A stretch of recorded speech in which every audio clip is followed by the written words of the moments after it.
یہ مفتی شمائل صاحب کی پہلے اب بات سنیں، پھر میں اس کے اوپر بات کرتا ہوں، اپنے میری بات پوری سنیے۔ پاکستان کو نہ ہم اسلامک کنٹری سمجھتے ہیں، اسلامک کنٹری وہ ہے جہاں 100% اسلامی قوانین نافذ ہوں، جو کہ پاکستان میں نہیں ہے۔ لہٰذا آپ برائے کرم اسلام کی جب بات کی جائے تو یہ نہ کہیے کہ پاکستان میں ایسا کیوں ہے ویسا کیوں ہے، وہاں ایسا کیوں ہے، وہاں سود کیوں لیتے ہیں، کیوں دیتے ہیں، یہ ان کا جناب، یہ ملک پاکستان اسلام کے نام پر بنا ہے، لا الہ الا اللہ محمد رسول اللہ صلی اللہ علیہ وسلم کے نام پر بنا ہے۔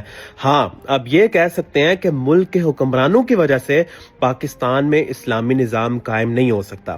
اگر آپ کی اس تھیوری پر عمل کیا جائے اس طرح، تو اب آپ پھر سعودی عرب کو بھی اسلامی اسٹیٹ نہیں مانیں گے، کیونکہ سعودی عرب میں بھی شراب خانے کھل رہے ہیں، ڈسکو کلب کھل رہے ہیں، ناچ گانا ہو رہا ہے، فحاشی عروج پر ہے، اور دیگر جو ممالک ہیں جو خود کو اسلامک اسٹیٹ کہتے ہیں وہاں پر فحاشی عروج پر ہے۔ آپ کی تھیوری کے بقول تو پھر دنیا میں کوئی اسلامک اسٹیٹ نہ رہا۔ ہاں، اب یہ کہیں کہ پاکستان میں پاکستان کا اسلامی نظام خراب کرنے والے یہ پاکستانی حکمران تھے۔ یہاں پر جو ہے آپ کہتے ہیں یہاں پر جو ہے ٹیکس چلتا ہے اور سود چلتا ہے، تو سود کا نظام کون یہاں پر لے کر آیا؟